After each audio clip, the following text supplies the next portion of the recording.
before the Trainwreck series. Tonight's show, we're kicking off on this topic of damaged women. We're actually going to have the guy that requested this topic join us to ask it live as well. You wanted to ask me a little bit about the last week and my kind of daddy-daughter trip that we took. How you doing Yeah, today, missed Sean? you last week, Rich. Yeah, we Yeah. missed you. So you were in California, and you were Yeah. last Monday about this time. You were taking an inventory of all the garbage on the highways in LA. Yeah, there was a lot of garbage on the highways in LA. I haven't been to California in about 15 years. Last time I was there was in the Bay Area, and that was, that was a bit of a surprise too in a different way. But yeah, so I decided this year to do a daddy-daughter trip, and the strategy was pick anywhere in the world you want to go, and then I'll make it happen. So she picked LA. Well, she picked Hollywood simply because, big screen. Ooh, wow, stuff is pretty interesting, I think, to little girls. We see a lot of movies together. So she picked Hollywood, which incorporated Disneyland, Universal Studios, which is dope. I highly recommend checking out Universal Studios. We stayed in Santa Monica, went down the bike trail or the boardwalk, whatever it's called, rented bikes, did the pier. Then there was a guy from my men's community that lived down there that pinged me and he said, let's go for a drive at the Pacific Coast Highway. So he's a car guy. So I rented a Porsche Boxer S. We went for a zip up the highway. Spent the day doing that. Saw dolphins. Like you sit there, like just kind of having lunch. We're doing our eggs Benedict kind of brunch sort of thing. There's like dolphins swimming by. It's pretty cool. So we had a good time. A lot of bonding and connecting there, which is something that I think it's real important for divorced dads to do with their kids, especially if they got little girls. For a big mean misogynist, you seem to be pretty thoughtful about your daughter. Yeah, yeah. Big mean misogynist. What else do they call me? You hate women or something like that. I don't know what the narrative Yeah, is, but they always manufacture something that suits their story because they don't like what I say. yeah. I had another question for you. You tweeted something during your trip. You were in LAX, and you found this kid that was donating money to a woman on Instagram or something. And I don't know how any of this works. Is this a new digital version of a strip club where guys just throw money at women, or what is this? Yeah, let me grab you the image because I can share my screen here. And what does that look like? Chrome tab, application. There it is. Share. Can you see that Twitter post there? I can see it. Okay, so this I posted on the 30th, and it's just a pic, and the caption was just thirsty beta at LAX. Over 15 minutes, this poor kid made 3 donations to this thought. Anyone know what app he's on? And I literally sat across from him, Sean. We're eating our breakfast, and this guy's scarfing back some pizza, and he's sitting there on his phone with his earbuds or iBuds or whatever they're called by Apple. And he kept hitting this donate button to send this girl money. And they're like, you can see the chat. I don't know if you can see my cursor, but you can see the chat on the screen. And it was just like motoring down. There was tons and tons of people on that.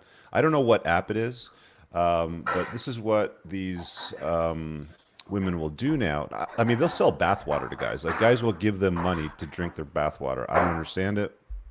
That's the MO. But people are throwing money at these women on these different types of apps. I think that might have been Twitch. I'm not exactly sure, but that's what happens. All right. So what does this kid get by throwing money at this girl?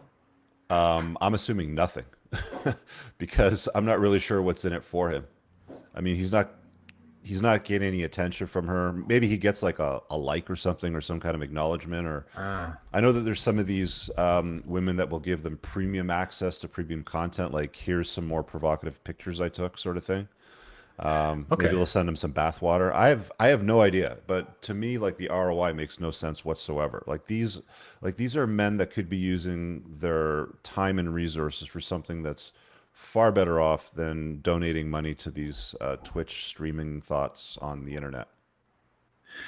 So I guess that if he gets any kind of little response from her, like a little like or something, that's probably enough of a dopamine hit that he keeps going back. Sort of the same way that people keep going back to Twitter when they get likes and so forth. Is I'm just get a little assuming, squirt yeah. of dopamine. But Yeah, I'm assuming he okay, probably gets a little shot of dopamine for liking her stuff. yeah, strange culture. I don't get it. I never, people say that strip clubs, women are always saying that strip clubs are disrespectful to women. And I never saw it as disrespectful to women because they're being admired, they're being paid. I always thought it was kind of degrading to men. Yeah, But well, I think it's to both. I mean, if we're being honest, I mean, like men are, you know, but You know, when they do stuff like that, it really does minimize their value, you know, by throwing That's all true. kinds of Yeah. free, free attention and money for nothing in exchange. Like there's no romantic exchange, there's no sexual exchange, there's nothing. It's simply let me give you free attention, right? Yeah. All For right. sure. I'm just kind of navigating around here, these different screens. We got some super chats here. I just want to acknowledge real quick. I'm not sure why they're not showing up on our regular feed. Um, My bad. Sorry, guys. So C7Z06 The World. I just sent a super chat. Thank you for that. And Todd Tamario says, hey, gentlemen, do men have beta orbiters too? I guess mines are plates. Men have beta orbiters. Um, I guess there's fan clubs for every group of guys out there. I mean, if you've got more fame and fortune, you're probably going to have a higher probability of having women orbiting around you. Groupies. Groupies, yeah. Like there's even red pill groupies. Like we've seen red pill groupies on broadcasting things that we've done before, on collabs, even on my channel. I mean, I've seen some red pill, groupies, and they like to throw attention, but they're not of any interest. I mean, it's just a colossal waste of time, in my opinion. Let me just see if I got them all there. Got them all. Okay, cool. So we have a call in. Do you kind of want to frame this and size it up? Yeah, let me set this up. This is a young man who contacted me earlier in the week, and he wanted to chat with us. And he said, I'll read a little bit of this text that I got from him. Guys, don't text me. This was a little bit of a different situation where he and I were texting back and forth. So if you don't blow up my phone with text, please. But he said that he's considering at 18 years old getting into a long-term relationship. He hasn't had a relationship yet. And he said, I want to date a few damaged girls for fun, like a casual girlfriend. However, I don't know the precautions of dating one short term. For example, should I tell them the relationship would only last for X period of time, and what kind of permanent unintentional psychological effects I could do to the girl to further damage her? In other words, he's saying, I think he's saying he doesn't want to make things worse for her. And so a lot to unpack here. That's the reason I asked him specifically to call in, because number one, I don't know what he means by damage. There's a piece of this question that I really like, which is that he's thinking about not leaving a trail of destruction behind him, which is a smart thing to do. And he's also wrestling with this question of starting out with experimenting with some relationships. So I thought it would be a good thing for you and I to chat with him about, and he seemed pretty excited about it. So hopefully you can see him there in the waiting room. Yeah, I got him there. So just before I get him to join, it's an interesting message. I mean, he's 18 years old, never been in a relationship, and he's going right for damage girls. So my first question is going to be why. I mean, this sounds like Yeah. to me, he's been watching the wrong kind of content on YouTube. But let's figure out what's going on. What's up, John? Hey, what's up, Rich? What's up, Sean? Okay, so the reason why I said like damage goals is because like typically I walk around and I'd say around like every week I may find like an 8 or a 9, and then like a lot of them I just like talk to them and realize whether like some huge red marks, such as whether it could be like a tattoo or like multiple piercings, and I'm like, ah, crap, in a way, like this girl's out of the way. So I think like I heard, I'm not sure, this could be just stigma in my head, that damage girls actually like they have like better sex, but this is pretty odd for like an 18-year-old sadist who's a virgin. Okay, so you're a virgin. You figure let's just go for the crazy ones because crazy in the head, crazy in the bed. Is that what you're targeting? Yeah. All right, Sean. So What do you tell think? me a little more about what you mean by damage, Jonathan. Okay, so this is like very brief about damaged. I watched like videos from like Coach Red Pill and you guys. I've only recently now for like a few months gone to damaged, Hmm. but I really don't know that much on what like the term damages. I'm just basically it's just like a girl who has psychological issues, or like is not someone you can save, and like if you wife up this person, you're gonna get screwed over. Okay. Uh, Rich, you suggested maybe he's watching the wrong content. Yeah. What do you So what are mean? you watching? You said you're watching Coach Red Pill. What else are you consuming? Oh, let me check. When I say like you two guys, I'm thinking like I think my father once told me that like, oh yeah, maybe like have some fun with the damage girls. It'd be like you can have a bit of fun on the side. More so, like maybe like X amount of months for a relationship. What did your dad say to have fun with damage girls? Did you Like ask just him like why? have some experimenting and stuff. Okay. Okay. It was a really Well, short discussion. I mean, I think you should have experience with a lot of different women, if I'm being honest, before you do anything as far as committing, just so you get some frame around what you're dealing with. Like, um, Dan Bilzerian was just on London Real for a long interview, and it's like that guy is more informed than any guy out there. If it were to come to, I think I'd like to settle down and make babies with a woman and find good mom stock. You're just kind of starting with like the Yeah. worst of the worst, which is Oh, just like, Jesus. okay, dude. I mean, if you want to start down at the bottom, that's cool because it's probably only going to get better from there on in. But it's just an interesting strategy. Like I've never said anybody say, "Hey, look, I'm a virgin and I want to go straight for the crazy stuff." Yeah. Like right now, currently, like, well, I'm 18. I have no purpose of seeking actual any long-term relationship for, well, obvious reasons. And I feel I got completely destroyed here. Like I've seen like the previous videos. So on the side of like damage goals, another thing I'm like worried about inside my head is like avoiding that is like an age range. Like currently, like I'm 18, and yeah, well, I said that. And I was always worried like I could accidentally get sucked into some kind of manipulation. Like yeah, Lestat said. Yeah, exactly like you said there is they're easy until you realize they're master manipulators. One of the Oh, things that crazy girls will do is they'll make you feel so good. Like they'll cater like these crazy women will have usually borderline or some other personality disorder, and it's almost like I've been waiting all my life to be recognized and acknowledged and be respected for the man that I am. And along comes Stacy, and Stacy's just catering to your every women desire and making you feel so good and does all the crazy stuff in the bedroom. That's where guys with no experience can get caught up in the wrong stuff. I mean, you go put a baby in Stacy at 19, you're screwed for the rest of your life dealing with her crazy too, right? So I mean, you got to be super careful with what you're talking about getting into because you're treading in dangerous waters. so if I were to see like any type of girl, like if I saw like I noticed a tattoo is like just like do like a no go, or what could be like some sign just like first seeing a girl realizing she's Well, damaged. a tattoo is not a sign of a damaged girl. A neck tattoo or knuckle tattoos, yeah, probably, right? Okay, and then like, what do you think in terms of like age range? Would you say because I'm like sometimes I once saw like a 9, but she was like 23. I'm like, oh god, she's too old for me. But I could have like gotten her number, for example. Well, women are at their prime around 22, 23. So I mean, you're catching them at the top of the peak, the sexual market value curve, right? They So start to even that, decline after that. so even as an 18-year-old, it wouldn't be weird at all. Go for it, dude. Why not? Oh my god, sweet. Sean, what do you think? Well, Jonathan, I think you're wrestling with some good questions here. You're 18, you've never been in a relationship, you're trying to figure out how to do this thing, and you're thinking about doing exactly what a person should be doing at 18, which is just trying out some different relationships, seeing what works. First point I would make is you don't have to seek out the damaged girls, the girls with who have problems that are going to make your life difficult. They're going to come up. Like you will come across them because you don't know what you're doing yet. But think of it this way: if you're learning how to get into a relationship, how to conduct yourself in relationships, think of it like you're training to become a quarterback. You don't want to train with people who are going to give you bad habits. Go out and find women who are high functioning, who are able to like sort through conflicts and able to have some resilience and able to manage their lives. Find women that are actually going to challenge you a little bit to be better than you are so that you build good habits. And plenty of damaged people will come along because the world is full of the walking wounded, but I don't think you need to start there.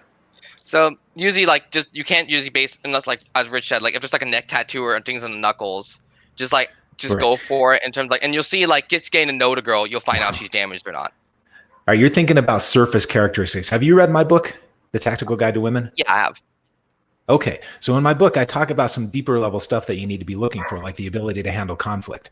And I would guess that there's not a high correlation between women with neck tattoos that handle conflict really well, that have those deeper characteristics. So be looking for the deeper stuff. Okay, so don't really like focus on just like soul appearance. Okay, cool. That's the thing that's like kind of like bordering me. Well, Yeah.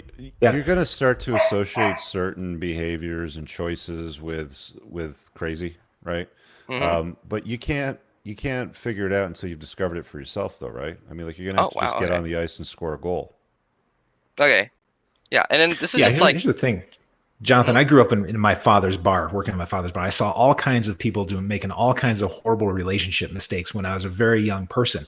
And when I came into adulthood, like you're coming into adulthood, I had all this knowledge with me, but I still had to go out and make my own mistakes because I was a big, stupid dummy. And we're all big, stupid dummies at your stage. So make sure that your mistakes are manageable mistakes. And one way to make sure that they're manageable is don't go for people who are going to make your life really difficult. Go for high functioning people. All right, sweet. And then this is more of a side question, but what is your guys' advice on dating girls who like lack English, for example? Like if a girl, like a Chinese girl, saying I can speak a little bit of Chinese, Where would do you that live? Do you like? live in Asia or do you live in North America? I live in California. Okay. So you're talking about like fresh off the boat, or they're here for Yeah, school? Yeah, okay. And so what's the question? like saying like did the lack of their English like end up being like a huge catastrophe? No. They Oh, just cool. they just can't communicate as clearly as you'd like them to. That's all.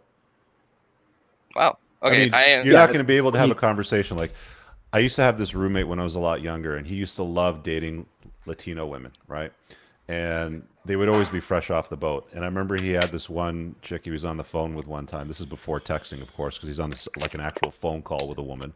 And he's talking to her. He's like, "Yeah, it's pouring outside, right?" And then he goes, "You know, pouring, like when the sky opens up and it rains continuously and it's pouring, that's like raining continuously. That's what we call pouring here. You're going to have to do a lot of that stuff, right? So if you're okay that's with, a great example. Yes, yeah, that's so I mean, exactly like, if you're okay with going through that, then go for it, right? I mean, have fun, whatever, dude. So what do you mean by pouring? For example? Oh, come on, dude, keep up. Kinda got it. You're gonna have to watch the replay because Sean got Oh it. yeah, I'm like so nervous right now. It's okay. All right, Right, so this is yeah. I think you guys like help me like watch out for a huge landmine I was just about to step on. okay, be careful that out All right. there. Okay. All All right, right. John. So See ya. hang on, you're a virgin, and just He's still there in the waiting area. If you need me hopefully to pull still him back listening. in. Yeah. No, yeah, pull him back in for a minute. Pull him back if in. you Okay, would. hold on a sec. Yeah. Okay, there you go. Yeah, what's up? All right. So Jonathan, you know all about birth control and so forth, right? Yeah, yeah. I have to wear, dude. I am like one of those people who's like I am not sticking in unless I have a condom on. If she's Okay. not on, I'm still gonna be skeptical if the girl's not on a pill. I'm like, Yes. I want All to right. So minimize like pop quiz. everything. Yeah, yeah. Pop quiz. The girl says she's on the pill. Do you believe her or not? Don't. I'm guessing Okay. because like you don't really Yeah. want to believe what she says. You want to see if she actually Not does until this. you. Yeah. Yeah. Good. All right. You passed the test. All right, you Go good? have fun. All right, perfect. All right, Okay. see ya. Awesome. All right. He's a youngling, eh? 18. Some Yeah, people thought he was trolling. No, I don't. No, he wasn't trolling. He seemed pretty genuine to me. And I'm repeating myself, but I really like that he's thinking about not causing further damage out in the world because that stuff just comes back and bites you. So why do it? Yeah. Well, I mean, I'm not so concerned about doing damage in the world as I am him knocking up crazy, right? Like, just Yeah. make sure you don't get, like, it's fine to identify it. It's fine to have some fun with it, but don't put a baby in it and have her knocking on your door going, "Hey, by the way, this is a problem we got to deal with right now." That's Yeah, and that's a heck of a that's lot just more stressful than just dealing with crazy. yeah, and crazy can take all kinds of forms. It could be the boyfriend you didn't know about showing up at your door. It could be her girlfriends causing all kinds of drama. It could be a Me Too claim. It could be a Title IX complaint. Crazy goes all kinds of directions. Pass on all of that. All right. We got a couple more people waiting here. The join button, let me just drop it again in the chat because there's been a few chats that came up after that. By the way, thanks for the super chat, Chris B in Philly. Very kind of you, my friend. Very generous. Join us live. Okay. So if you want to ask a question, you can get in the queue there. Just click that. Make sure you have a headphone and microphone. Ribney, I see you got a phone on your head. I don't know if you're on a phone call, so I'm going to skip you, and I'm going to go to Kevin. And Kevin, you're on. What's up, brother? Hey, buddy, can you hear me? Yeah, loud and clear. So this is the real Kevin in sales. Just want to make that clear. I know Kevin from sales is on. What's up, guys? So I've called in a few times. I was kind of wanting to maybe ask you guys what you thought about my situation. So pretty much all of my ex-LTRs, they all have daddy issues. They all, I mean, it just seems like that's the norm these days. Is that what you guys are seeing too? I mean, I would say. How are you defining daddy issues? Like, what sort of issues are you dealing with? Mostly their dads have been non-existent in their lives. They're not really ever even in touch with their fathers at this point. Their dads were either not there as they were growing up, or they just treated them like shit, or something like that. Just some kind of issue or problem with their father. And So they don't value masculinity. They don't see a lot of need for a man. well, I feel like it seems like they do. I mean, from what I can tell, but it just seems like that's just every single long-term relationship I've been in. They all have these issues with their dad, and I also, like, my dad died when I was 21, so I'm not sure if somehow I'm bringing these people to my life, or if that's just kind of like what to expect these days. Because it seems like there's so many women in my area. They're all single mothers. Everybody almost out here. I don't hardly see. And usually the women have left the baby daddy before the kid's even born in this area that I'm in. I'm sure it's other people have to be seeing this too, but I was kind of tie that to, it seems like every girl is she lies about like the dumbest stuff, and I'm not sure if everybody's this way, if you guys all lie about like white lies, or if I'm just getting like a shitty end of the stick with this, or what do you guys think about that? What do you think, Shawn? You must have some clarifying questions. I see you there kind of like thinking this one through.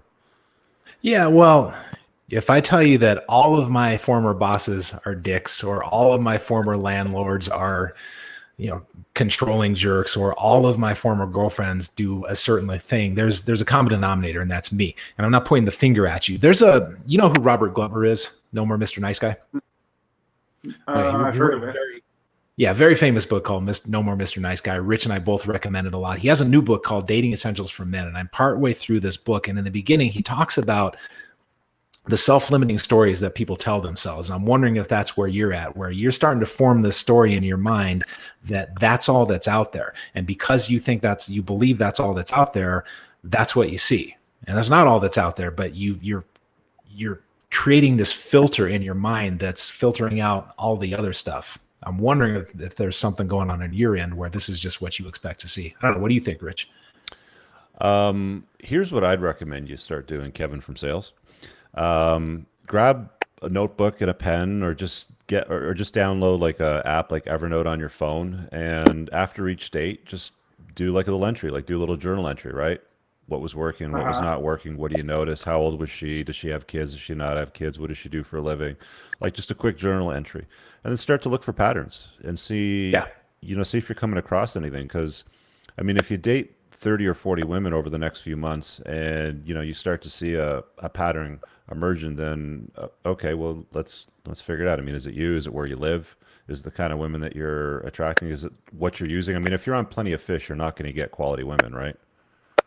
No dating sites. Actually, I'm kind of just fresh out of a relationship. I called you, Rich, when it was just you. Shawn had the day off, and I was telling you about how I was starting my car dealership a while back. Yeah. I remember that.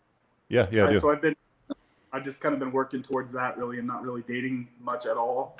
But I'm just kind of like thinking going forward. It's just like, I don't know if it's just like the empath in me or whatever, but I can always pick up so many white lies. Like, these women are lying about the dumbest shit. Well, women lie. I mean, like all women are going to lie about something. I mean, you're never going to get the truth from a woman on everything. They're going to manufacture. I mean, all you got to do is go on any dating app, and they don't look that pretty. They're wearing makeup. They don't have boobs that big. They're wearing bras. They're not that tall. They're wearing high heels.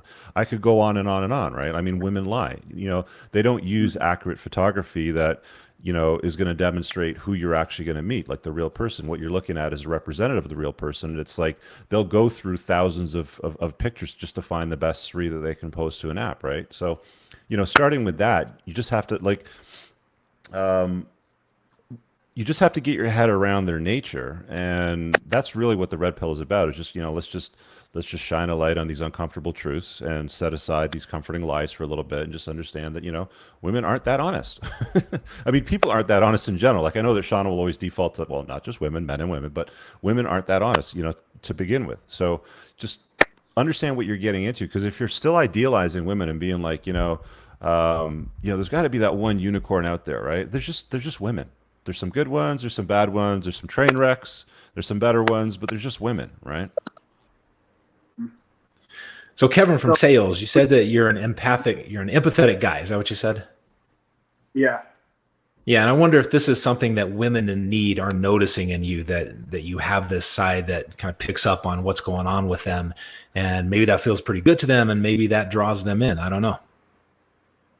Yeah, I feel like I'm definitely more like an emotional guy. I definitely feel like I'm more emotional and like than I look. Then people would think that I'm probably some dickhead, tattooed up douche guy. Like, but I actually have feelings. I'm a nice guy, and I feel like maybe, like you were saying, they can kind of pick up on that once they get to know me, and they can maybe kind of like, damn, this guy's he might take care of me, you know, because like I have my shit together financially. So I really like Rich's idea about collecting some data and keeping a little journal for yourself. But I'd also be really curious about if you collect some data on the women that aren't talking to you, to the extent that you can collect that data. Like you come across women that you're not connecting with at that level. I would track that as well. Track both of those and see what happens. So would you guys? So Rich, it seems like you would say that pretty much every woman is going to be, or everybody in general is just going to. Everybody lies to some extent. So am I just to just accept that and just be like, okay, Yeah, I just know for sure. that. Like women lie about their looks online. Men lie about their social impact, influence, and height online, right? I mean, like we lie about different things, and you know, you can call it lying, you can call it stretching the truth, you can call it whatever the hell you want it. But you know, we don't like we generally speaking put our best foot forward. You know, we generally put the representative out there. You know, we're going out, and women are just, you know, that's just part and parcel of what you're going to get, right? So you just have to understand, okay, well, let's start peeling back some layers of the onion here, and you might start crying when you see what you're getting into, and if it's total BS and you want to bounce and bounce, right? I mean, like, if you show up, like, you know, if you start dating a chick and she seems great and everything, and then like 2 or 3 weeks in, there's a political event, and then she starts banging on about how women are oppressed, and we need more feminists, and I'm going to go and put on my pink pussy hat and march next week, and I want you to come with me, Kevin. Then you can be like, that's okay, I'll pass, right? You know, there's nothing wrong with that. But if I don't every even need to single go woman, that far. If I hear the word wage gap, I'm out. yeah, yeah. Like I was watching this interview the other night on Netflix with who was it? It was Jay-Z and David Letterman, and then they started banging on about like white privilege, and I'm like, okay, we're done here. We're turning this crap off, right? It's like it's okay to exit whenever you're ready to like go, right? You know, if if the spidey senses start to tingle, but if it's with every single scenario, there's something there with you, Kev. Yeah. So okay. So if say Shawn or Rich, say your LTR, you started catching her in little white lies and stuff, would you dismiss her for that? What kind of white lies are we talking about here? It ranges from anything from, I've told you before, Rich, that she was posting kind of provocative pictures on social media and then deleting them before she thought I would see them. That was like a big one. But then like a stupid one is like my Jack hit her Jeep in the garage one day, and she's like, yeah, it just fell over on its own when I was on the other side of the car. And then I was like, what the frick? Like, I was thinking that we had ghosts. So I checked my cameras, and it showed that she hit it with her arm, and she said she was on the other side of the Jeep. Just something so stupid like that. It's like, women don't like to take responsibility, right? That's just, again, that's part and parcel of female natures. They often don't like to take responsibility. My mom does it all the time whenever she fucks up the car.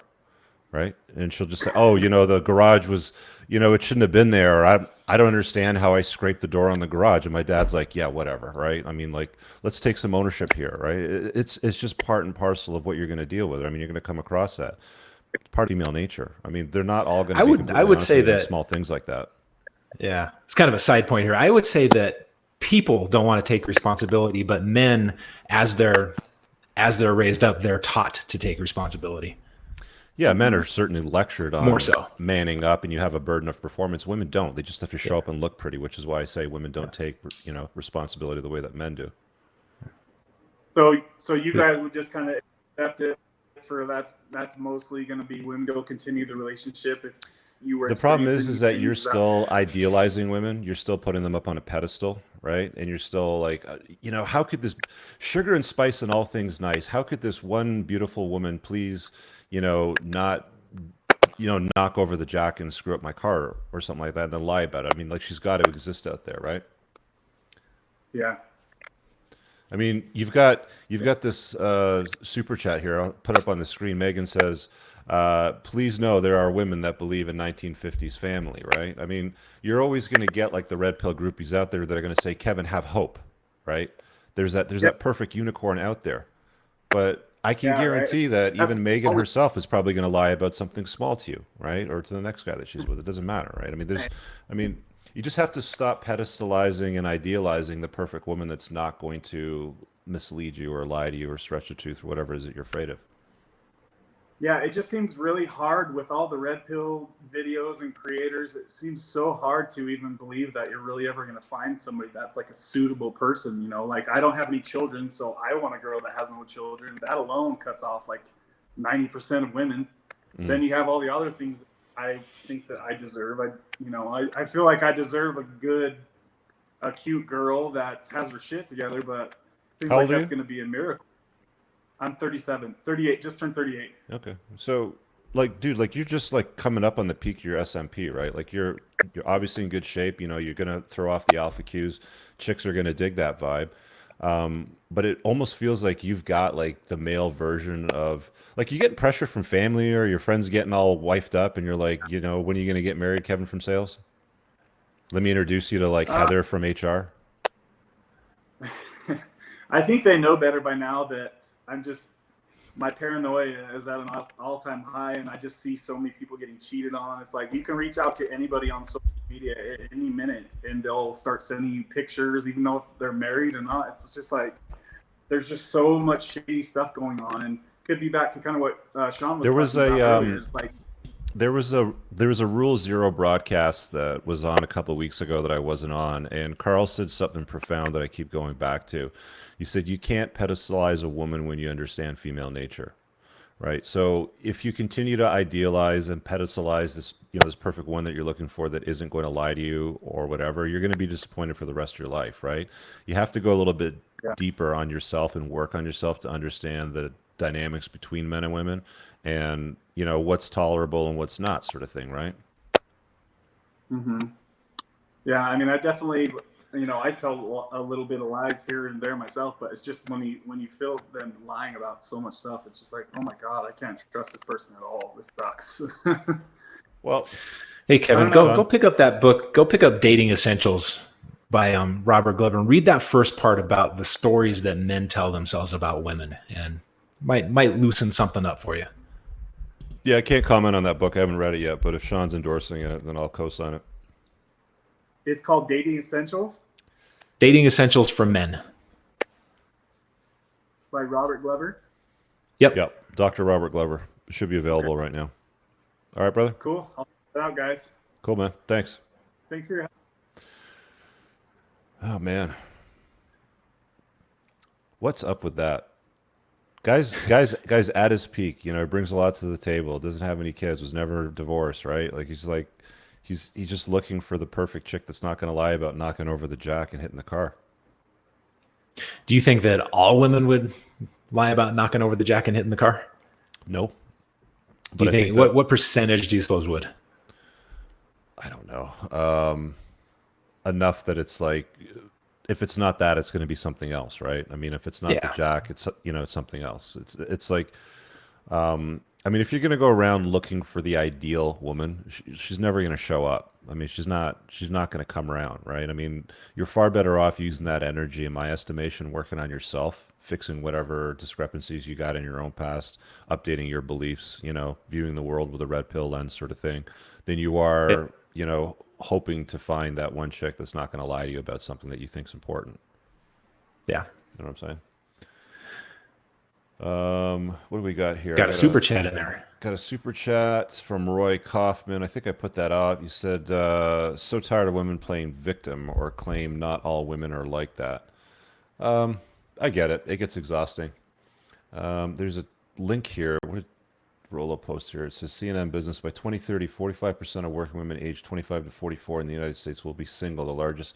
Yeah, we've seen this stat pumped out a lot. I don't know if you got that open on another window, Shawn. No, let me see if I can find it. Just scroll up. It's 2. It's that Twitter link to a CNN business piece. But like more and more women are like they're not aiming to be more feminine. They're not aiming to enter your frame to complement your life, not complicate it. They don't need a man. Toxic feminism has told them for a long time, you don't need a man. You can do it all yourself, girl. Do your university, do your career. Blah blah blah. Fill in the blank, whatever the narrative is. So to come across a better woman, because there's good ones and bad ones, and there's some better ones. To come across a better one, you're going to dig through a lot of dirt to find some gold, and you may not even find it. I mean, you just might find fool's gold. Who knows? Sure.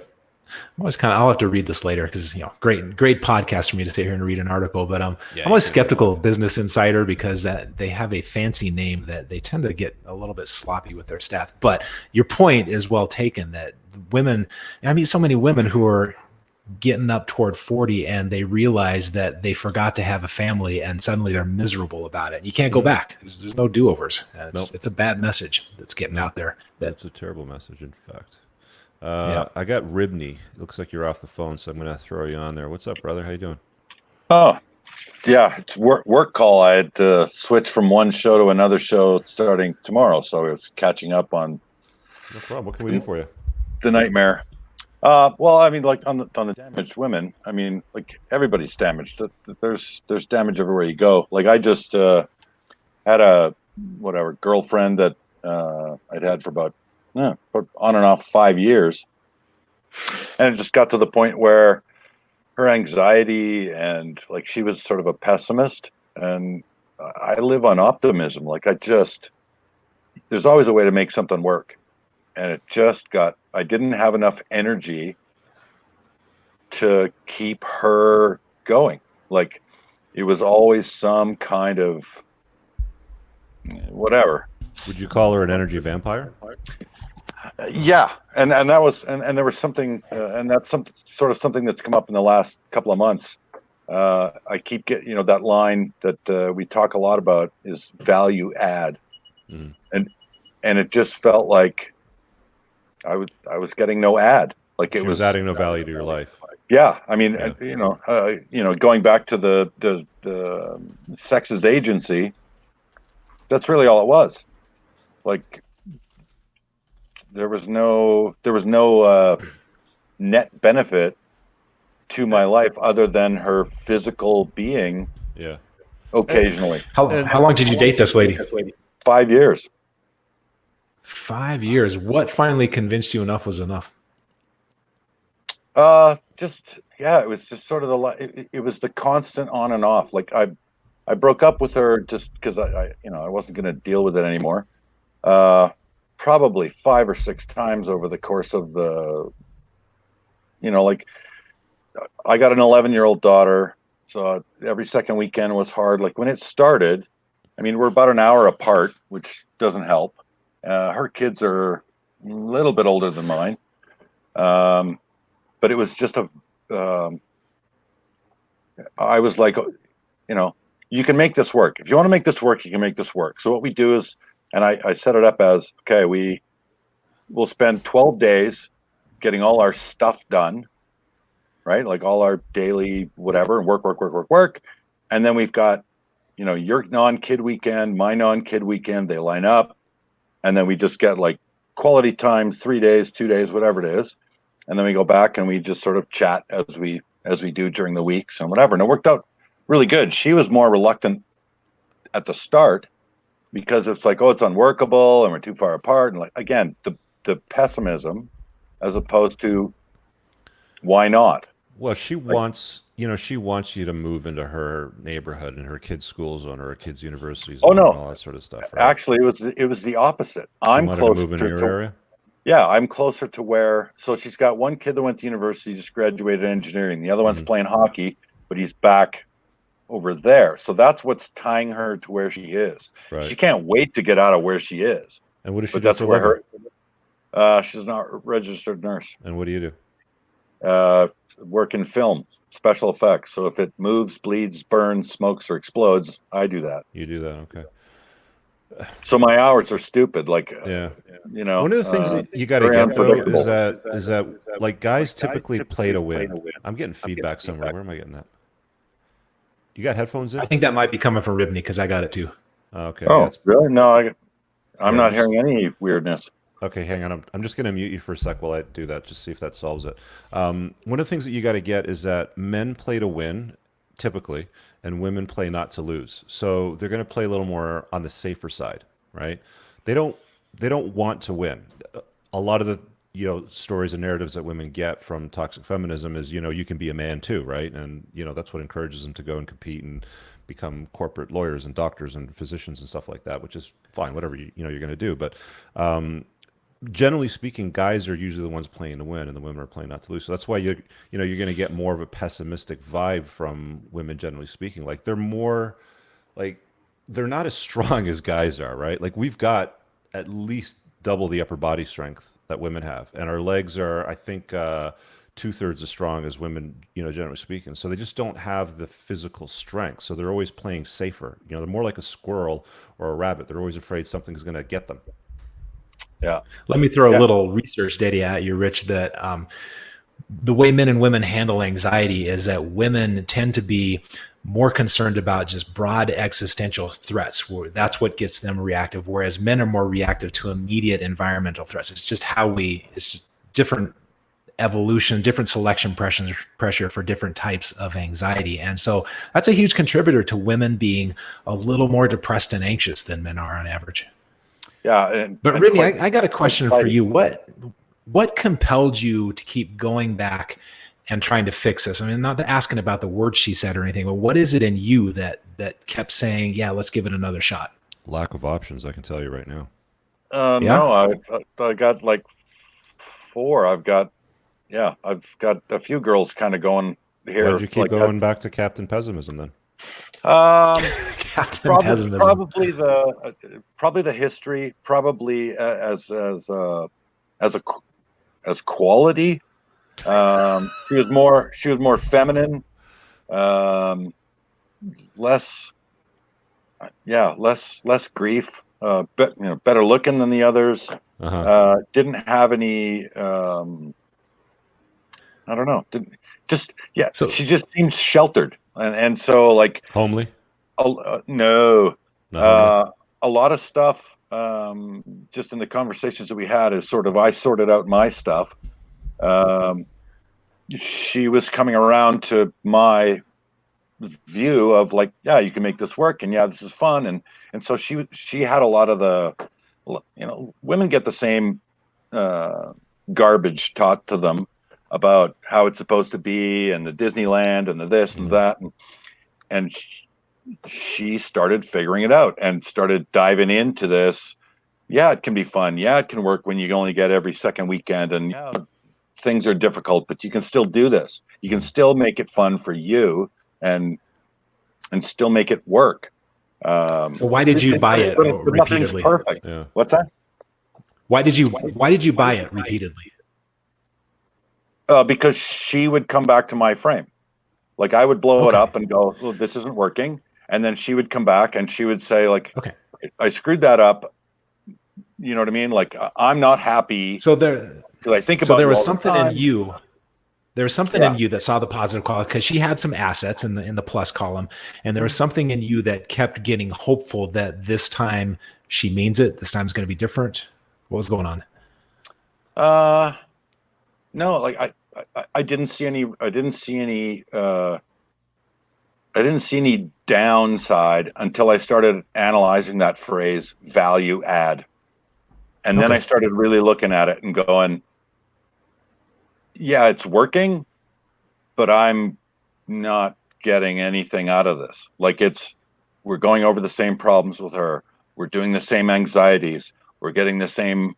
It was just wash, rinse, repeat. And it was 5 years of it. Well, it was 2 years of it. The last 2 have been bad. Like she really grew in the first 3, and now she's just reverting back to her. Yeah, listen, man, just to hold up a mirror here for you, it's like, you keep manufacturing the story about why you went back, and then you left her and you went back, and it's like, it's too good to leave and too bad to stay, sort of thing, right? There's actually a book written on that topic. It's written for guys to try to figure out whether they should get divorced or not. How old are you, by the way? 56. Yeah, well, I mean, like, Did she keep making her problems your problems? No, Okay. she wasn't a financial drain. She's just an emotional drain. Just yeah, It's like after 3 days with her, she would leave, and you'd be like, "I'm glad she's gone for about 12 yeah, days now." kind of. I don't need to hear the same stuff over and over and over and over and So you're and it was 56. So you're yeah. 56. I mean, why would you keep going through this for 5 years or 2 years or whatever the time frame was? Like, why did you keep putting yourself through that rubbish for so long? It was okay. I mean, like it wasn't terrible. Well, it's not okay. It's not okay if after 3 days with That's her, you're like, "Get the hell out of here." yeah, and that was the whole thing. It's just like I just had enough of the yo-yo.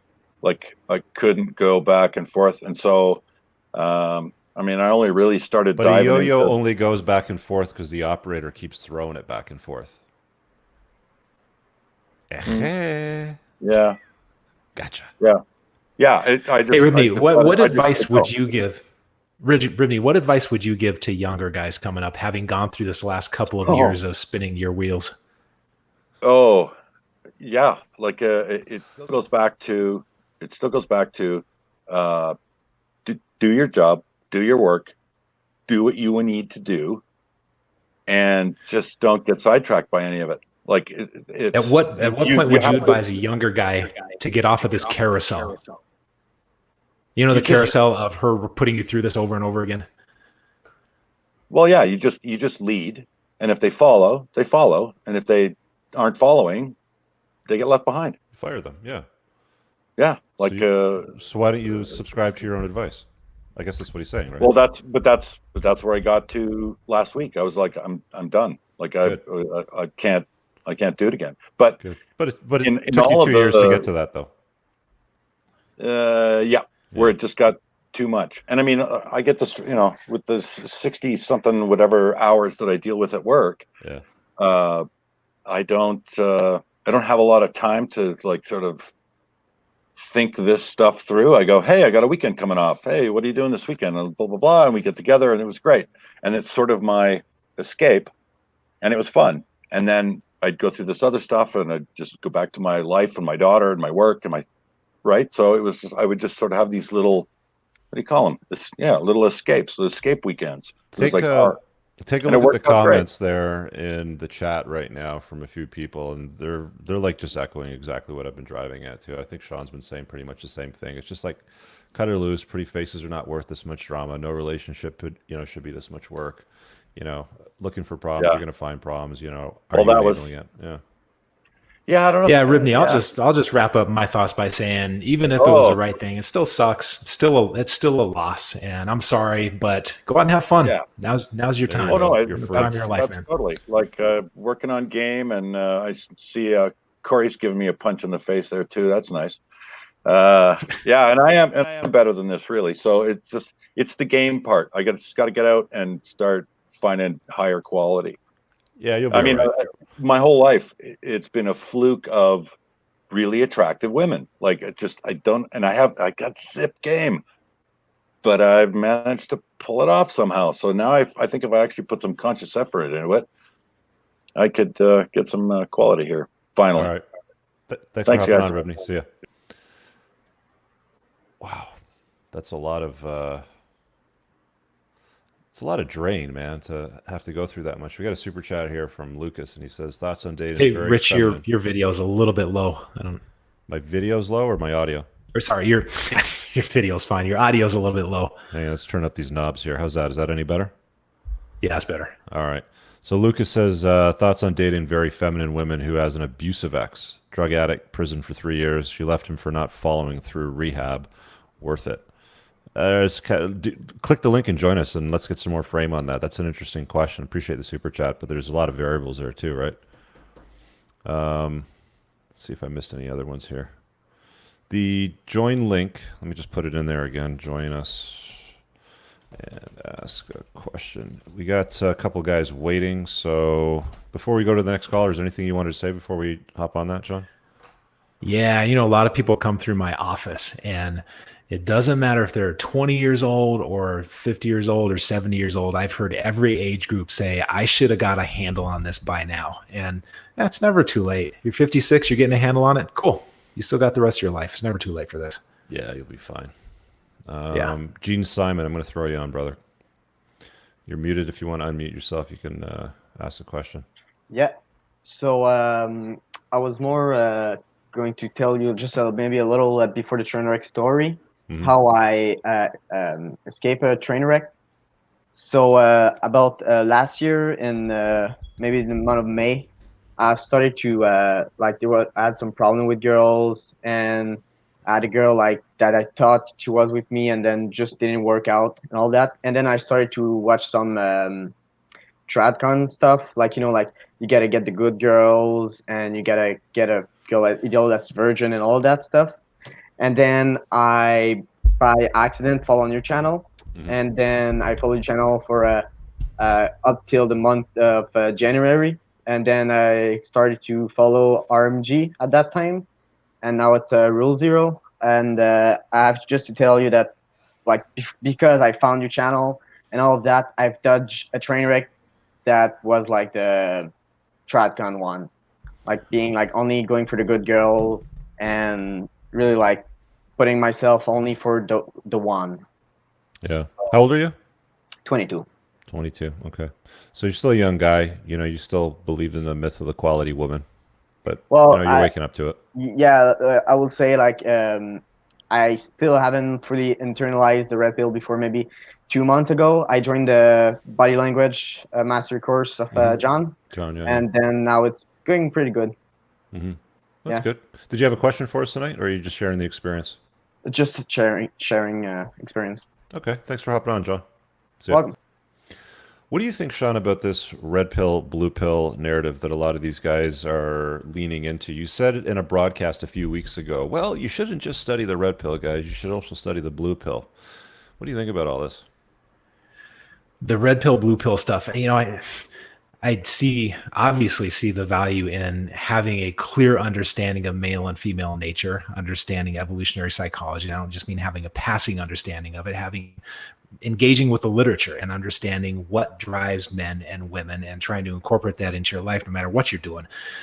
There's also a whole lot of blue pill guys out there that is working out just fine for. And I'm not really sure how to reconcile that. I mean, there's a lot of guys that are winning the lottery, I guess. They've had great lives with great women. And it's sort of like when the world is a dangerous place and you're surrounded by people who don't know that the world is a dangerous place and life is working out just fine for them. I kind of don't want to rain on their parade to some degree. Yeah, well, I only deal with guys that come to me looking for help with their problems, and the origin of their problems almost always, when you start digging through the stories and the lies and the ego investments, and then you get to their beliefs, the problems always come from blue pill beliefs, right? So, I mean, a few weeks ago when you said that, I just kind of passed on that, but I've kind of marinated on that thought a little bit. It's like there's nothing useful that I find anyway in subscribing to Disney-esque, beliefs where, you become less so she can become more. Like, you're avidly outspoken against, things like toxic feminism. I mean, you've done videos on it. You've talked about it quite a bit.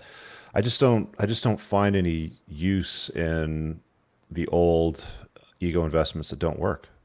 Some people make them work, like you said. Like, some people do. Like, I see a lot of people that try to make it work, and I've got some friends that are in long-term marriages, and I mean, if I could pick 10 of them, probably one of them's got a great one that's still blue pill plugged in, sort of thing.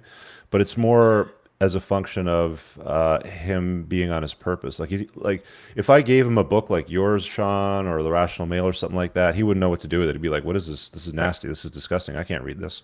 What if my wife sees me read this? But because and I got no use for fairy tales either. I guess when I said that a couple of weeks ago, I was talking specifically about data that's out there, like the researcher John Gottman. Very blue pilled stuff, but also pretty well in tune with male and female nature. And I'm not familiar with it. He's a very famous in my circles, a very famous researcher on couples. And so if you're in a relationship, you're in a marriage, there's nothing to be lost by going exploring that literature about how people communicate and how couples work. And that's what I was referring to being a part of the blue pill world, because he's certainly not as in tune with female nature as something like evolutionary psychology is, but it's still good information that anybody could use in any kind of intimate relationship. Yeah, I'll have to get that author's name from you after the show, and I'll just look up his stuff and check it out. Let's go to some callers here. We got Charles on. I don't see Charles on the screen, so I don't know if he's there or not. Let's see if he's got audio. Hey, you there? I see you, but I don't hear you. Do you have a microphone? It doesn't look like you're muted. No. Okay, that's not going to work. I'm just going to pull you from the stream. Let me know if you can fix it. Just maybe put it in the private chat there. The join link, guys, let me throw it in real quick for you again. We got about another half an hour. So the join link, I'll just drop in here real quick. Join us and... So, Rich, you probably have heard of John Gottman and you're just not aware. You've heard of the 4 horsemen of the apocalypse that ruin relationships, like stonewalling and resentment, and I forget what the other 2 are. Have you heard this sort of terminology? No, I haven't. Okay. Well, he talks about, as somebody who has worked with thousands of couples, he's very good at identifying the couples that are going to fall apart pretty quickly, because he's identified these 4 things that show up in their interactions, like resentment. Once resentment sets in, then the relationship is on its last legs usually. Okay, so let me take you to task to that. So let's use stonewalling as an example. So if stonewalling is sort of like a blue pill ideal, and how do you deal with the stonewalling? Like, what's the solution? Like, quite often, like, one of the biggest problems that guys have in long-term what do you mean relationships. Blue pill ideal? Well, define blue pill ideal as one of the biggest problems that guys have in a long-term relationship, especially marriage, is the sexless marriage, right? And they're like, she's stonewalling me. Yeah. She's frigid. She won't sleep with me. I haven't had sex in like 6 months, or we sleep together like, once every 4 months, or there's some story like that, right? And there's an approach that's well regarded and proven to work well in a red pill community, which is where you start, you're working on yourself, you exercise dread, and she either comes along for the ride or she doesn't. I mean, either way, you're moving forward, and she's coming or she's not, sort of thing. The whole stonewalling thing is, okay, well, that's usually when I start hearing stories, and I've seen men's communities talk about stuff like this, where it's like, well, just sit your wife down and find out what she needs and tell her that you're going to give her 110% instead of 100%. And, you're going to do chore play and clean up the dishes and pick up the dog poop and, take the kids to all their extracurriculars while she can sit back and get her nails done. And then she'll bang you more. And that sort of blue pill, narrative just never works, right? Right. And I don't think that, I'm not a Gottman expert, but I'm pretty sure he would say that that's not a great approach, that approach you just described. What he says, one of his little pieces of data is that when he sees stonewalling, like what you described, the sexless marriage and so forth, that means the relationship is on its last legs. And this is where I can't really argue well on his behalf, because I don't know his research well enough to do that. But I suspect that his intervention would not be chore play and that kind of thing, because that's such an imbalance of power. But I'll tell you what, I'll go look into it and I'll get back to you on this. But my point with the blue pill, combining blue pill, red pill, is that there's good data from the community of, quote unquote, blue pill therapists like Gottman, which I don't know how blue pill he is, but just because it is data that comes from somebody that you would label blue pill doesn't mean that it's always bad data. Okay. All right, I'll have to check it out. Since we're on the topic of date and damage women, and we don't have anybody waiting right now to join in, that link's there in the chat, by the way, guys, if you want to click it and join. It's the one that says streamyard.com. When is it okay, in your experience, based on your clinical practice, to date a woman that's damaged? Do you have any advice there? What do you mean damage? Yes. Well, it's hard to define. It's usually the dangerous personality type. So let's use that example. What is it? Narcissism, Machiavellism, psychopathy, and any personality disorder. Yeah, like the major ones. Like, is there any circumstance when dating a damaged woman is good, aside from, she's crazy in the bed too, right?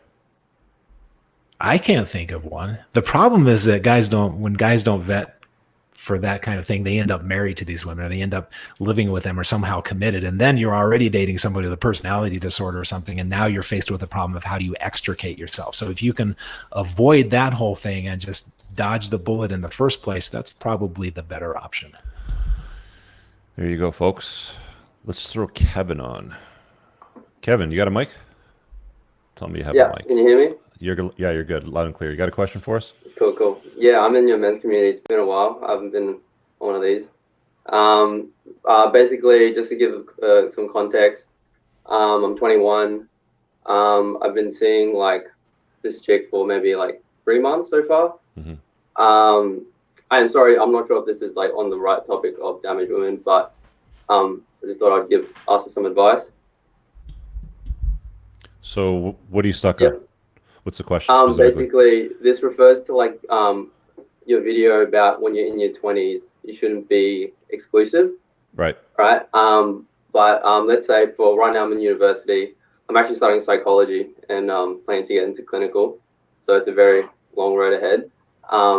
But basically, we hang out like once a week. She like satisfies me, like great in bed, like supports with university, keeps fit, like good at cooking. And I always go back to your video about don't be exclusive. But if she's a compliment to my life right now, and I have like, she's kind of bringing up like she wants to be exclusive, but I've just told her like right now I'm like my priority is university, and chasing excellence in that. But if it ever got to the point where like, you know, she wants to be exclusive, even like, and she's a compliment at the moment, what would you say for that? So you're basically clicking to join to get permission to make her your girlfriend? Sorry? So you're basically clicking to join to get permission to make her your girlfriend? No, but like, it's just referring back to your video about like, you know, and even Rollo says like you shouldn't, in your 20s, you shouldn't be like till 30 be exclusive. Right. Like, and just so you understand the thinking behind that is you can't have any contrast and frame in understanding female nature if you're only with one chick. The other thing that a lot of guys do in their 20s though is because they're mostly plugged into beliefs and culture and religious beliefs, and you know they subscribe to a bunch of stuff that doesn't really work in the real world. You know, if we're being realistic here, they can make some bad choices, and it's happened time and time again where a guy will have really bad one-itis for a chick at 23. He can't sleep for like 8 weeks straight because, she breaks his heart because she moves away to another school and starts, porking Pablo from Italy that's there on the exchange contract sort of thing. Yeah, right? no, I totally understand. Like, it's really just about making yourself your own mental point of origin. And one of the easiest ways to do that so you don't end up with one-itis, so you don't get distracted, so you don't get pushed off your purpose and your mission is just to spin plates and just to be non-exclusive with women and just date. Yeah. Right? Because like, I know it's definitely like, it's I don't own her. She's just my turn. And like, I've told her like, my priority is like, it's not us. It's like my priority is, chasing excellence, and I want to become a clinical psychologist. But yeah, it's just I guess another issue is I still live at home because I'm planning. I want to save up for like just investments down the future, and I guess in a very Asian culture, it's like they're very supportive. My parents, like they're very supportive in terms of. She's also Asian too. Yeah. But okay. I have so she has very traditional values as well, which is something I appreciate. Like, well, really traditional. It doesn't sound like she's getting in the way of your life, right? I mean, if you're only seeing her once a week. Yeah. Like I told her, like to me, like that's like probably like the only time I can really dedicate, because the other times I'm either working or like focusing on uni. So if you don't want to change that, then don't change that. Just All right, cool. Keep it as is, par for the course. I mean, that'd be my advice. What do you think, Shawn?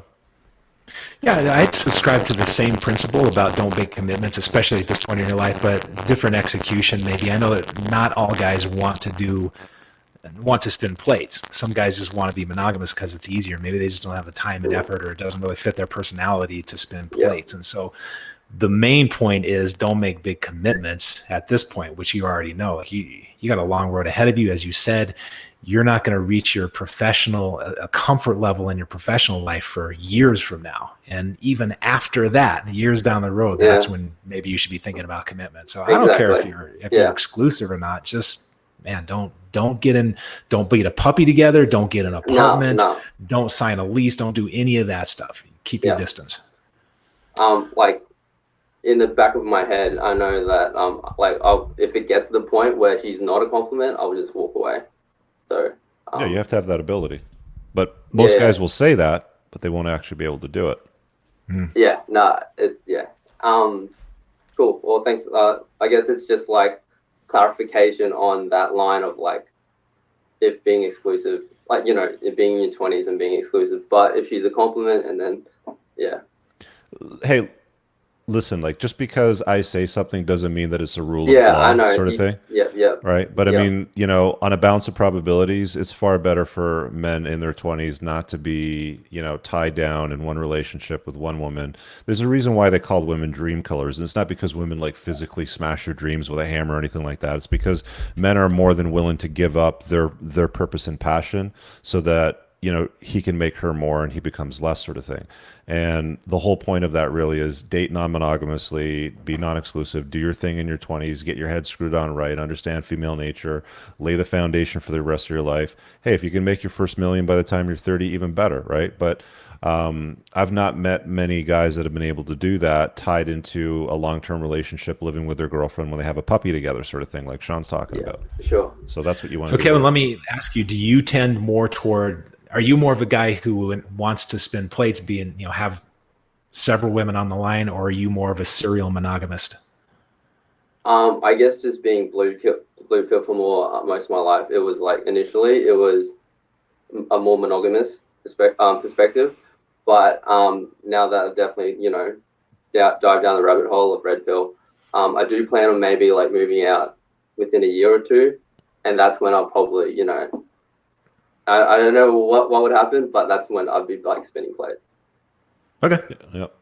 Just and also, just don't change your path to accommodate hers. That's all. Exactly. Yeah. Right. And just a bit off topic, but quick question to Shawn. You know that I'm studying psychology now, and I'm aiming to practice like clinical, but I'm just unsure, and I'd love to have a chat or like I saw on your website you have like some coaching kind of thing. Like just talk about practicing being a psychologist like through a red pill lens, because that's probably what you're doing. Mm-hmm. So I think wondering what's the best way to reach you. Yeah, just send me an email. I'm easy to find online. Send me a message on Twitter or send me an email. There you have it. All right, Kev. Thank you. Thanks. All right. And that was not Kevin from sales. That was Kevin from the university. This is Kevin from the clinic. Yeah. Kevin even from more clinic. dangerous. There's the Twitter handle there if you want to reach out or DM Shawn on Twitter. It's just @IronShrink. You can also follow me there as well. LB, I'll get you in just 1 second, add you to the stream. Let me just make sure I'm not behind in any super chats here. No, we're good. All right, LB, let's throw you on. LB, you're up. Wait, hang you got a minute there, Rich? Yep. Do you need me to pull him out? Yeah. All right, hold on a second. No, just let me put this out there. Rolo Tomasi asked me when I was okay, let me just mute him. Hold on. I was talking about blue pill data or data from blue pill sources being not always bad. And Rolo asked, does that mean the blue pill ideological bent of the APA with respect to traditional masculinity has merit? No. All right, I'm done. You're done. Okay, LB, you're up. No, your lips are moving, but we're not hearing you. No, your headphones plugged in, bro?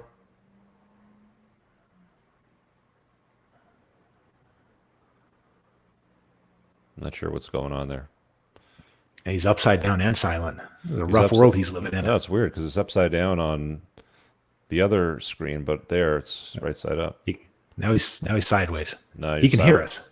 You can hear us. I'm just going to remove you. I'll let you fix that when you get a chance. Got another guy here in the waiting room, Jay. All right, Jay, do you have a mic? Hopefully we can hear you. Come on, Jay. Work with us. JJ. Hey, can you hear me? There you go. Okay? Yeah, you're up. You got a question? Okay, I have a really kind of scary question that I wanted to see your thoughts on.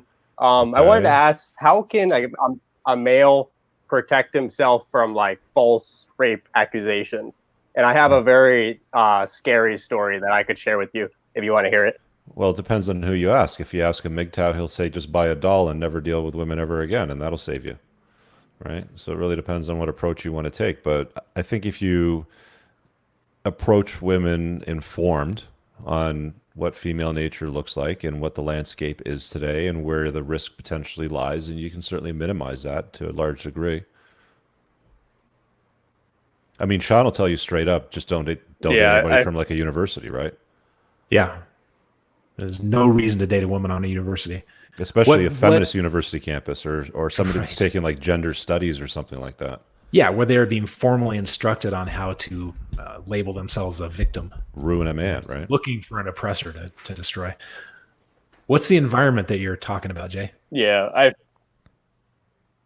I feel you on that. Yeah, the story that I had was I was seeing this girl back in college, and you know, I was starting to get some of these red flags that you were talking about. And one of these days, I realized that I was missing my headphones, and these headphones were like, you know, $300 headphones from my house. And I didn't think anything of it for like a few weeks, and then all of a sudden I saw her, and I realized that my headphones were in her purse.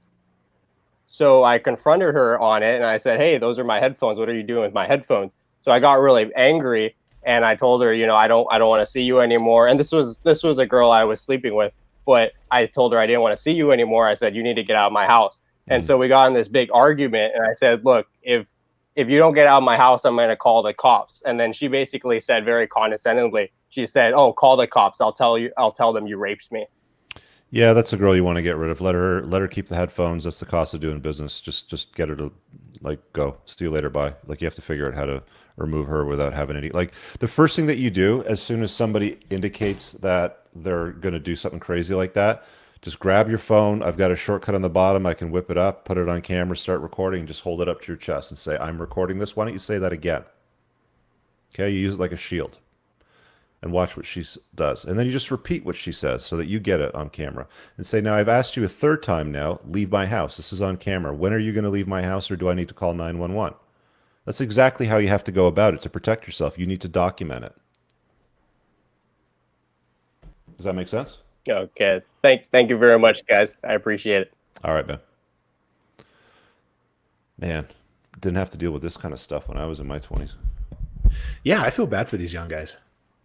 Who was it? Was it Jay or LB? Hang on. Let's see here. We were talking LB. to Jay a minute ago. LB, Jay was okay. upside down. So let's add him back to the stream. He said he got the audio fixed. Go ahead, LB. Okay, let's try it now again. Can you hear me? Yeah, you're good. You have a question? Yeah. So basically, this question is regarding the super chat I sent before about this girl. And basically, she's 27 and she had already 2 abusive relationships. So first one was she was like about 21 years old, and she said the boyfriend was like using her for sex, and then she couldn't leave it because he was like involved in some kind of gangsters. I'm not entirely sure like every small detail, but then after let's say 4 years now, her previous boyfriend was of 4 years. He was like in prison in his past for 3 years. He's like a drug addict. He went to rehab twice, and then after first time he kind of got himself together for a bit, and the second time he just didn't follow through, and now she just left him because does she have kids with this guy? No kids. Okay, so she's alpha widowed from this like drug addict prison inmate dude, but I mean, it doesn't really matter if she's got no kids. She should have no ties to him. I mean, if she's still tying herself to him, like emotionally, or if she's tying herself to him somehow physically because she takes care of his dog or some nonsense like that, then that's a pass, right? But if it's just you don't like the fact that she was alpha widowed by some, you know, convict drug addict, tatted up drug dealer, then that's really on you to deal with, sort of thing. I mean, the question is actually that since it's not just one boyfriend like that, but 2, so does that mean that she has some kind of issues with herself? And then no, it just means that she's a chick that likes alphas. Every every woman at some point, like usually in their 20s, especially in their party years, will go for the alphas and they'll get alpha widowed, right? Yeah, And that's typical, like as you describe it, drug addict, prison, like this typical, right? yeah, and like she was mentioning her like favorite actors like Dwayne Johnson, Vin Diesel, those type of guys. So basically, like now, it's like really recent stuff. So basically, she broke it off with this guy for good, like let's say 1 month before, and he lives just 5 minutes from my house, and he knows where I live, and that's what I'm like a bit of concerned about this type of Well, stuff. I mean, I've seen some weird stuff. I mean, like it really depends on what you're dealing with and how you can cope with it. Like I remember in my 20s, I was at a girlfriend's house that I was dating at the time, and her ex-stalker boyfriend, kind of like this, dude like you're describing, would follow me to her place, park beside me, come upstairs, and then start yelling through the mail slot, like lift up the mail slot and start yelling inside, like, "I see you in there sitting on my couch," blah blah blah, right? And it's like I literally just went to the door, opened it up, and I'm like, "What do you want?" And he starts to lean into me, and I just shove him across the hallway, and I lock the door, right? Like he's got nothing on me. Like, is this guy a problem or not? If he's a problem, then you got to decide to eject. If she's alpha wit and it's still a problem, right? But if you can deal with it, then deal with it. Sort it out. You're a man. You've got the burden of performance, right? So basically, like my concern now was, is she worth of all this kind of drama in the brackets with this guy, or because she's No. like super feminine? Not if there's ongoing drama. No. I mean, no. The point is that she's trying to exit all this drama. She blocked all the contact with him, but now he's just kind of following her So still. so it's on her to get a restraining order then, right? Like it's not your problem. Like the standard answer to stuff like that is don't make your problems my problems, right? Like I'm on my purpose. I got a mission that I want to accomplish, and this guy's getting in the way. So sort it out, woman. Okay, but then it's not some kind of sign that she's a defected woman. As If she doesn't deal with it, then she's defective. Yeah, 100%. She's Solve kind your of trying to problem. deal Like solve your Yeah. problem. Like deal with it. I got shit that I got to do. I don't need to deal with psychopath here looking through the mail slot, yelling at me for sitting on the couch. Yeah. And Okay. by the way, that guy went away very quickly. Got it. Yeah. So basically, I think she's like doing all the best she can do to solve the problems. So from her side, it's all good. It's just now I'm thinking, is it like, yeah, I guess when you explain, so it's kind of worth it, and I have to deal with this myself. Well, what did Yoda say? There is no try, do, right? Like, make sure it's happening. Like, trying is not good enough. Like, make sure it happens, right? You don't want this guy getting in the way of your day-to-day life. Yeah. Well, the problem is he lives just 5 minutes from my house. We go to the same gym and stuff. Yeah, well, men are also masters of complicating their lives and justifying why they do it, right? So, where are you at with that? Yeah. You know what I'm saying, brother? Yeah, I got it. But yeah, I think I'm just gonna see, because like she completely blocked him from everywhere, and from her side, it's all done. So it's just, I guess, it's just between me and him. So I No, have it's to not. just, No, it's not between you and him. If he's still showing up, she needs to get a restraining order. yeah, because like we live in UK. I'm not exactly sure how does that work, but I can mention to her like. That's not your problem. It's not your problem. Just say, look, your problems are not my problems. You made some bad choices, and you picked this prick. He's not my problem. Sort it out. Get a restraining order. Do what you got to do. Contact the magistrate, right, and sort it out. It's not my problem. Sure. All right, Thank brother. you for that. Yeah, thank you for that. Okay. Thank you. I'm gonna just remove him from the stream. Sean, did you have any last piece of advice for this young man?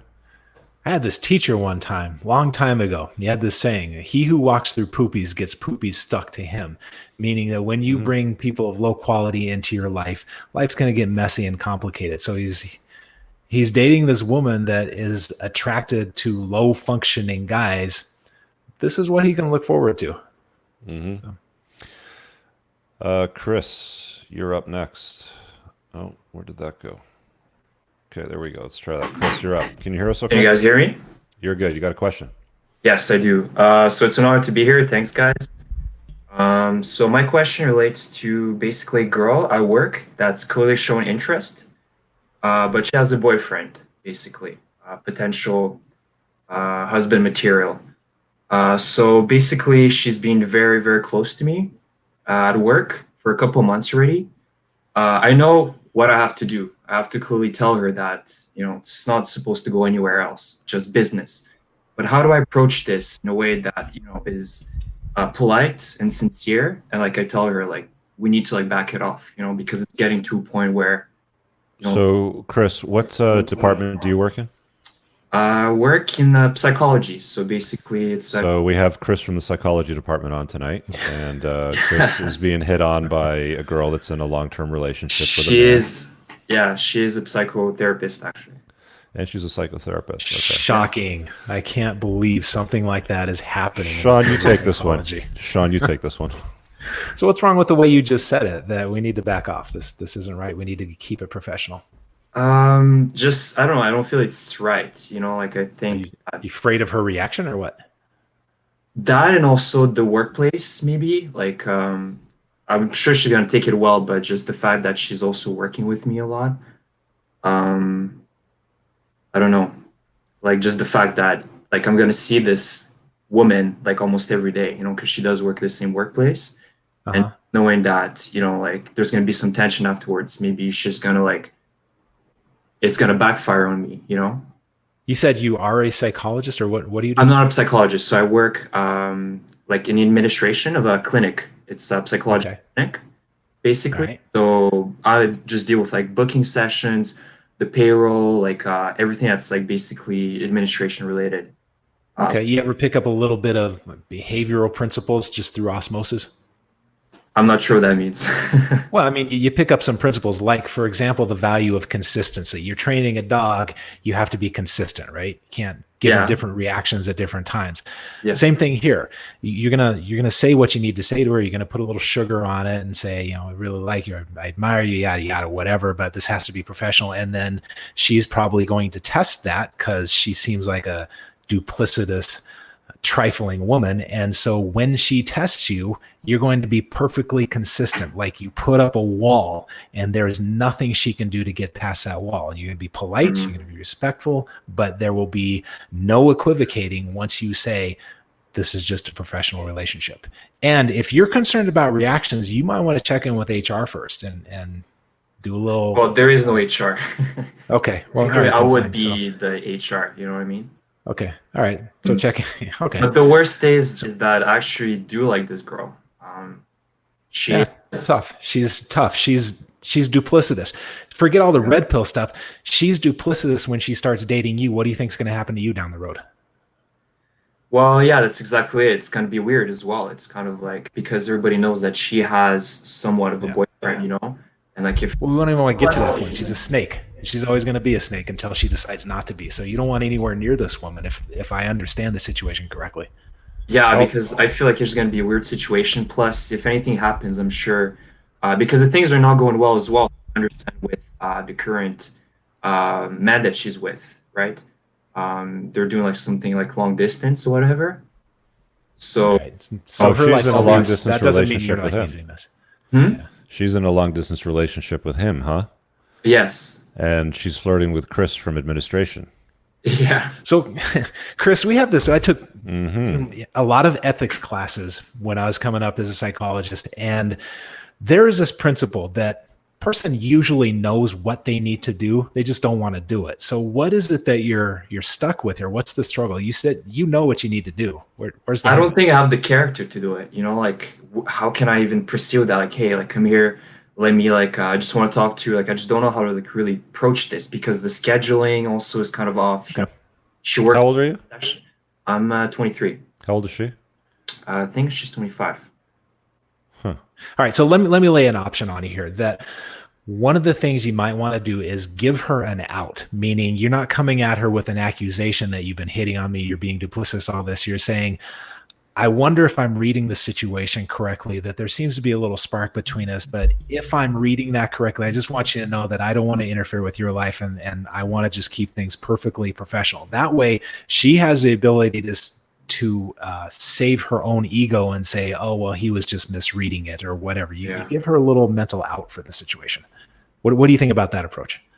I like it. Again, as I said, I think I'm just like a plan B. You know, if things go, basically, I'm going to be the one to fall off. And when things will improve with that other guy, she's going to go back to him. You know what I mean? It's sort of like I'm going to lose either way. Yeah, this is like Sean's calling her duplicitous. She's a woman, right? You know, like her hypergamous nature is her boyfriend lives far away, and this is why I always tell guys you're not in a relationship with a chick if you're in a long distance relationship, because this is what usually happens. You know, she's gonna go looking for attention elsewhere when you're not around. And guess what? Chris from administration just happens to be convenient and local, and he's a good-looking dude, and he dresses well, and he smells nice. So she's chatting him up on breaks and lunches and asking him how his weekend was, sort of thing, right? And it's like Sean pointed out. I mean, if she's doing this to her boyfriend, what makes you think she's not going to do it to you, right? When a higher value guy comes along for her that might be making more money or a higher, social status than what you have, sort of thing.